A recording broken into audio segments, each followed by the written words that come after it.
Kaugnay pa rin yan mga kabrigada, tanggap tayo ng report. ICI wala pa raw ikinukonsiderang irekomenda na maging state witness sa flood control anomalies. Brigada Jigo Boy Custodio, ibrigada mo!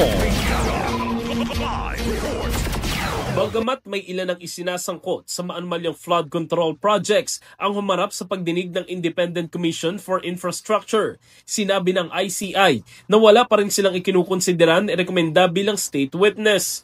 Ayon kay ICI Executive Director Attorney Brian Hosaka, sakop ng kanilang mandato ang pagrekomenda ng state witness pero masyado pang maaga para dito dahil kakasimula pa lamang ng kanilang investigasyon. Kailangan ding pag-aralan ng komisyon ang mga ebidensya at testimonya, lalo na't ang isa sa mga basihan para maging state witness ay ang mga taong not the most guilty.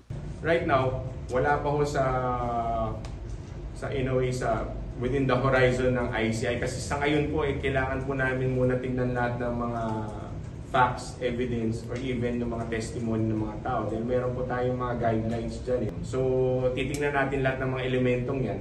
And we want to make sure if and when there is a necessity na kailangan naming mag-recommend ng state witness, we have to be sure that we will be following those rules.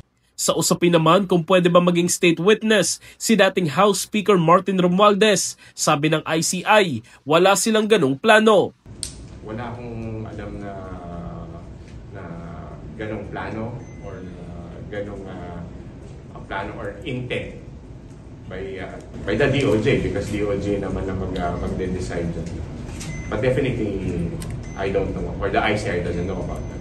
Matatandaan kahapon nang i-anunsyo ni Hosaka na hindi na makikipagtulungan ang mag-asawang Curly at Sara Diskaya sa ICI matapos mapanood ng isang interview kay ICI member at dating DPWH Secretary Babe Singson na wala na siyang nakikitang papasa bilang state witness. In the heart of changing lives, ako si Brigada Jigo Custodio ng 105.1 Brigada News of Manila, the Music and News Authority. Ang bahaging ito ay hatid sa atin ng Drive Max Coffee. Ligayang tuloy-tuloy!